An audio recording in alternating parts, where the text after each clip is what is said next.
Minyak bumi adalah suatu campuran cairan yang terdiri dari berjuta-juta senyawa kimia. Senyawa yang paling banyak adalah senyawa hidrokarbon. Senyawa ini terbentuk dari dekomposisi yang dihasilkan oleh fosil, tumbuh-tumbuhan, dan hewan. Minyak bumi merupakan komoditas hasil tambang dengan peran yang sangat penting dalam kehidupan manusia, terutama sumber energi. Mulai dari bahan bakar, dari LPG, bensin, solar, hingga kerosin.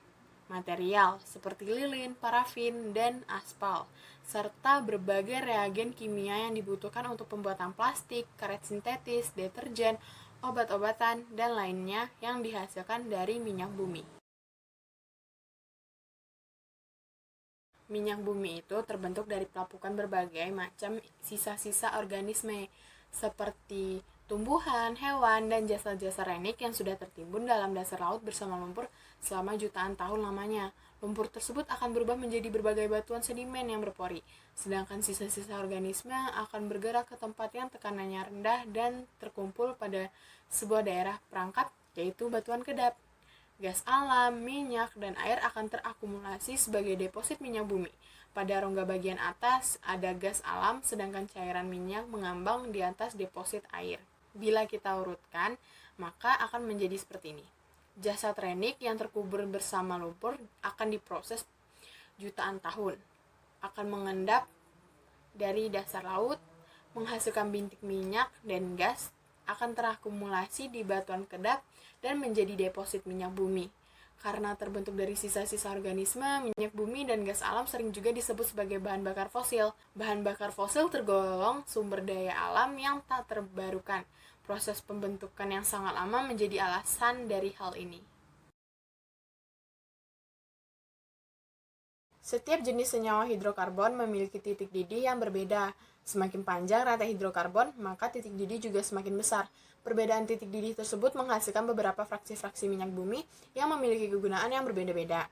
Berikut adalah penjelasan dari beberapa fraksi minyak bumi beserta titik didihnya dan juga kegunaannya. 1. Fraksi gas. Dengan jumlah atom C 1 sampai dengan 4, titik didih kurang dari 20 derajat Celcius, kegunaan sebagai bahan bakar gas atau LPG, dan bahan baku sintetis senyawa organik. 2. Fraksi eter petroleum dengan jumlah atom C 5 sampai dengan 7. Titik didih 30 derajat Celcius sampai dengan 90 derajat Celcius. Kegunaan sebagai pelarut dan cairan pembersih. 3. Fraksi bensin dengan jumlah atom C 5 sampai dengan 10, titik didih 40 derajat Celcius sampai dengan 180 derajat Celcius. Kegunaan sebagai bahan bakar kendaraan bermotor. Dan fraksi nafta dengan jumlah atom C 6 sampai 10, titik didih 70 derajat Celcius sampai dengan 180 derajat Celcius. Kegunaan sebagai bahan baku sintetis senyawa organik. Minyak bumi adalah minyak mentah yang berwujud cairan kental berwarna hitam yang belum dapat dimanfaatkan. Kemudian agar dapat dimanfaatkan, minyak bumi harus mengalami proses pengolahan dahulu.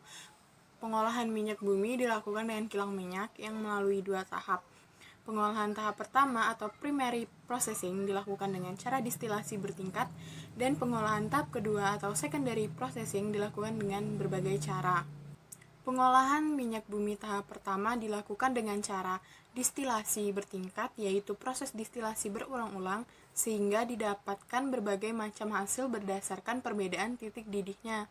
Hasil pada proses distilasi bertingkat ini meliputi fraksi pertama menghasilkan gas yang pada akhirnya dicairkan kembali dan dikenal dengan nama LPG. Fraksi kedua disebut nafta. Nafta tidak langsung dapat digunakan, tetapi diolah lebih lanjut pada tahap kedua menjadi bensin atau bahan petrokimia yang lain. Fraksi ketiga atau fraksi tengah selanjutnya dibuat menjadi kerosin, yaitu minyak tanah, dan aftur sebagai bahan bakar pesawat jet. Fraksi keempat sering disebut solar yang digunakan sebagai bahan bakar mesin diesel. Fraksi kelima atau disebut juga residu yang berisi hidrokarbon rantai panjang dan dapat diolah lebih lanjut pada tahap kedua menjadi berbagai senyawa karbon lainnya, dan sisanya sebagai aspal dan lilin. Pengolahan minyak bumi tahap kedua dilakukan berbagai proses lanjutan dari hasil penyulingan pada tahap pertama. Proses-proses tersebut meliputi 1. Perengkahan atau cracking. Pada proses perengkahan dilakukan perubahan struktur kimia senyawa-senyawa hidrokarbon yang meliputi pemecahan rantai, alkilasi, polimerisasi, reformasi, dan isomerisasi. 2. Proses ekstraksi. Pembersihan produk dengan menggunakan pelarut sehingga didapat hasil yang lebih banyak dengan mutu yang lebih baik. 3. Proses kristalisasi. Proses pemisahan produk-produk melalui perbedaan titik cairnya. Misalnya, dari pemurnian solar melalui proses pendinginan, penekanan, dan penyaringan akan diperoleh produk sampingan yaitu lilin. 4. Pembersih dari kontaminasi atau treating. Pada proses pengolahan tahap pertama dan tahap kedua, sering terjadi kontaminasi atau pengotoran. Kotoran-kotoran ini harus dibersihkan dengan cara menambahkan soda kaustik, tanah liat, atau hidrogenasi. Hasil proses tahap kedua ini dapat dikelompokkan berdasarkan titik didih dan jumlah atom karbon pembentuk rantai karbonnya. Kegunaan minyak bumi banyak macamnya, diantaranya adalah 1. Bahan bakar. Minyak bumi yang masih mentah harus diolah terlebih dahulu sebelum digunakan. Penyulingan jadi salah satu proses pengolahan minyak bumi dan hasil yang kita lihat sehari-hari seperti minyak tanah, bensin, solar, dan juga bensol. 2. Industri kimia. Cat dinding, cat kayu, cat mobil, serta beberapa produk plastik yang sering digunakan masyarakat ternyata berasal dari hasil olahan minyak bumi. 3. Gas cair. Untuk kegiatan memasak pastinya membutuhkan yang namanya LPG. Nah, LPG ini merupakan gas cair yang juga didapatkan dari hasil olahan minyak bumi melalui proses penyulingan dan pemurnian khusus. 4. Pembangkit listrik. Kegunaan minyak bumi berikutnya adalah sebagai pembangkit listrik. Minyak bumi yang diolah secara khusus akan menghasilkan tenaga dari uap yang nantinya dipakai untuk menggerakkan turbin pada pembangkitnya. Selanjutnya akan diterima oleh penggerak magnet yang kemudian menghasilkan aliran listrik untuk keperluan rumah tangga dan industri. 6. Pengolahan pupuk. Kegunaan minyak bumi juga memberi dampak bagi pertanian. Salah satunya untuk pengolahan pupuk. Sebelum menjadi pupuk, ada senyawa sintetis yang diperlukan dari hasil pengolahan minyak mentah.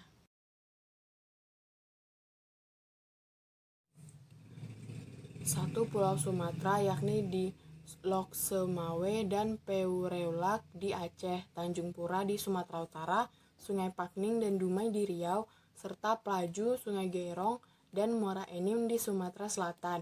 2. Pulau Jawa, yakni di Wonokromo, Delta Sungai Brantas di Jawa Timur, serta Majalengka dan Jatibarang di Jawa Barat.